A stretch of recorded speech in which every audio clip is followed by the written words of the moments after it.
আসসালামু আলাইকুম এভরিওয়ান। আজকে আমরা বইয়ের 23-24 ভর্তি পরীক্ষার কেমিস্ট্রি অংশে আসা 3টা ম্যাথ সলভ করা ট্রাই করব। এর আগের ভিডিওতে আমরা 3টা ম্যাথ দিয়েছিলাম।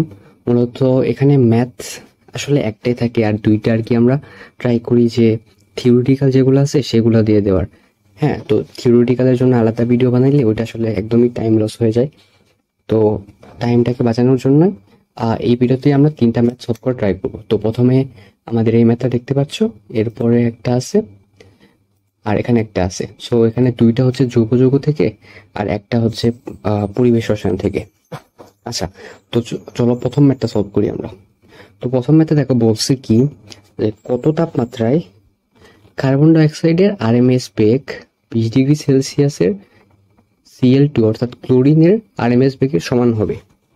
অর্থাৎ কার্বন ডাইঅক্সাইডের আরএমএস বেগ আর তোমার Cl2 আরএমএস বেগ যেটা আছে দুইটা সমান হতে হবে, অ্যান্ড সেটা কোন তাপমাত্রায় কার্বন ডাইঅক্সাইডের জন্য সেটা। তো এখন আমাদের দেখতে হবে কি ফার্স্টেই, যে দুটার আরএমএস বেগ সমান। দুটার আরএমএস বেগ যদি সমান হয় তাহলে সি অফ কার্বন ডাইঅক্সাইড লেখা যায়, ইকুয়াল টু লেখা যায় কত, সি অফ ক্লোরিন। তো সিআরএমএস এর সূত্র আমরা কি জানি, √3RT/m। এখানে টি হবে কার্বন ডাইঅক্সাইডের, বাই এমও হবে কার্বন ডাইঅক্সাইডের। আবার √3RT হবে এখানে ক্লোরিনের, আর এমও হবে এখানে ক্লোরিনের। এখন দেখো √3R এটাকে দুই পাশে আছে, তো এটা কেটে দেওয়া যায়।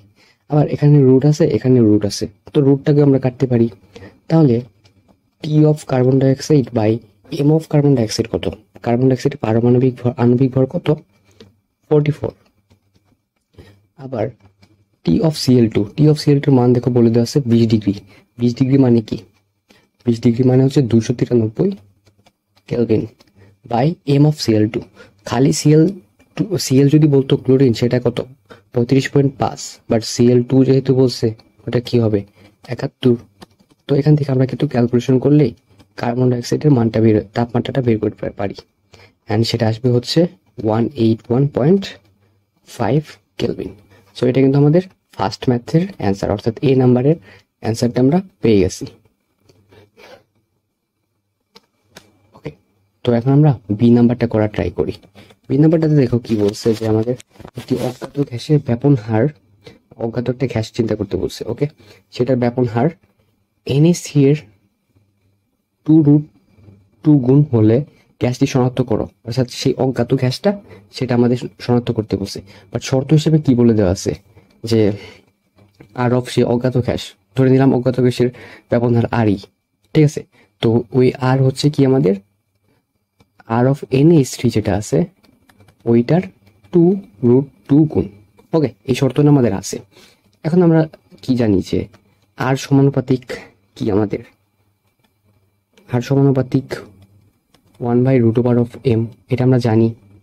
কারণ কি, ব্যাপন হার আমাদের আণবিক ভরের বর্গমূলের ব্যস্তানুপাতিক, ঠিক আছে। তো এখান থেকে আমরা কি লিখতে পারি, r/r of NH3 equals to, দেখো উল্টিয়ে যাবে, অর্থাৎ m of NH3 by m of সেই r, অর্থাৎ অজ্ঞাত যে গ্যাসটা সেটা। এখন আমাদের আর ইকুয়ালস টু আমরা কি লিখতে পারি, এই যে r অফ NH3 ইন্টু 2√2, তাহলে r of NH3 into 2√2 by r of NH3। And এখানে দেখো কি, আমাদের অ্যামোনিয়ার ক্ষেত্রে জানি কি আমরা 17, আর অজ্ঞাত গ্যাসেরটা অর্থাৎ m অফ r এটা আমাদের বের করতে হবে।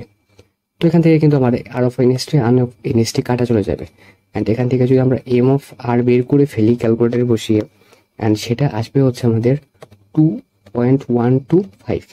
এখন 2.125 এইটার তো কোনো ভর হতে পারে না, তো এটাকে আমরা কি লিখবো, 2ই লিখবো। এখন 2 আসলে কার ক্ষেত্রে হতে পারে, যেহেতু বলছে একটা গ্যাসের, অজ্ঞাত গ্যাসের কথা বলছে, তো 2 আণবিক ভর কার হতে পারে, হাইড্রোজেন গ্যাসের হতে পারে। তো এখানে অ্যান্সারটা কিন্তু আমাদের কি, হাইড্রোজেন গ্যাস। তো আগের ম্যাথে আমরা কার্বন ডাইঅক্সাইডের তাপমাত্রা বের করছি, আর এখানে কি হাইড্রোজেন গ্যাস যে আমাদের এখানে ব্যবহার করা হয়েছে, ওই অজ্ঞাত গ্যাসটা শনাক্ত করতে পারছি। তো আশা করি এটা বুঝতে পারছো। ওকে, এরপরে কিছু সংকেত লিখতে বলা হয়েছে। দেখো প্রথমে কি আছে আমাদের, এটা আসলে মুখস্থ করার মতো, মানে কোশ্চেন ব্যাংকে অনেকগুলাই থাকে আর কি, বা কনসেপ্ট বুকে অনেকগুলো থাকে, এগুলো আর কি সবাই মুখস্থ করে ফেলে, তো ওগুলার বাইরে আর কি আসে না। এগুলা সবই আর কি আগে থেকেই কনসেপ্ট বুকে দেওয়া থাকে। সো মোটামুটি কমন একটা প্রশ্ন বলা যায়। সো অ্যাসপিরিন, অ্যাসপিরিনের সংকেত আমরা কিভাবে লিখতে পারি? তো ফার্স্টে বেঞ্জিন বলে টাকাতে হবে, আর এখানে আসবে COOH, আর উপর থেকে আসবে হচ্ছে আমাদের OCO3। ওকে, সো এটা হচ্ছে আমাদের অ্যাসপিরিনের সংকেত, সরি এখানে দুইটা হবে, হ্যাঁ। সো এটা হচ্ছে অ্যাসপিরিনের সংকেত। এরপরে বলছে কি বেনজোফোন। বেনজোফোন মনে রাখবা, বেনজোফোন হচ্ছে দুইটা বেঞ্জিনের মাঝখানে CO, দুইটা বেঞ্জিন, কি বললাম, দুইটা বেঞ্জিনের মাঝখানে CO, তো দুইটা বেঞ্জিন দিলাম, মাঝখানে কি একটা CO, এটা হচ্ছে আমাদের বেনজোফোন। এরপরে C নাম্বারে বলছে কি অ্যাসিটানালাইট। অ্যাসিটানালাইট এটা একটু নিউ টাইপের, তো একটু দেখে রাখো। অ্যাসিটানালাইট হচ্ছে বেঞ্জিন দিলাম এখানে, আর এখান থেকে একটা N বের হবে। সো N এর আবার কি তিনটা হাত, ঠিক আছে।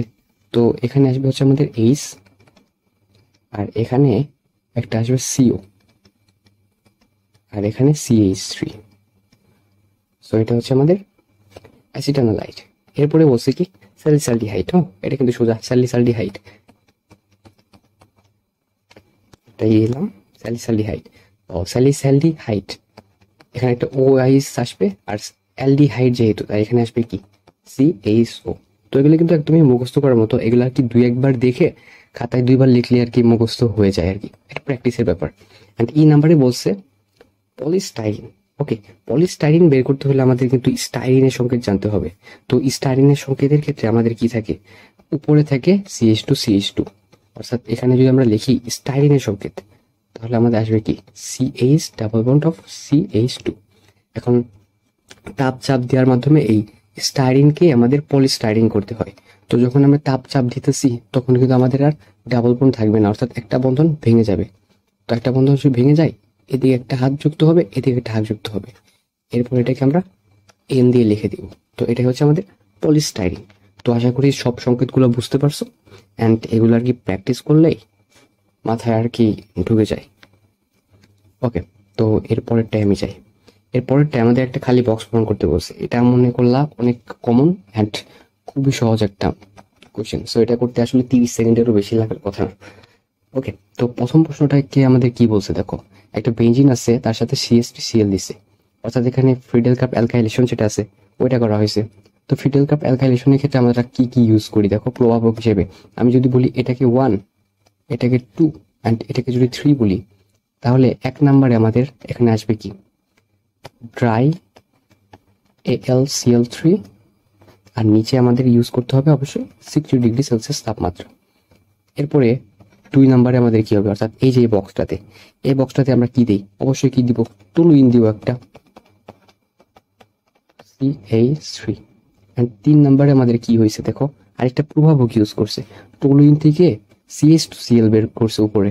এটা কি আমাদের সে ইউভি রশ্মির সেটা, তাহলে ইউভির সাথে আমরা কত দিই, 111 ডিগ্রি সেলসিয়াস তাপমাত্রা দিই, বাই আমাদের একটা কি ক্লোরিন যুক্ত করতে হবে, তাহলে তো আমাদের সিএলটা এখানে যুক্ত হবে।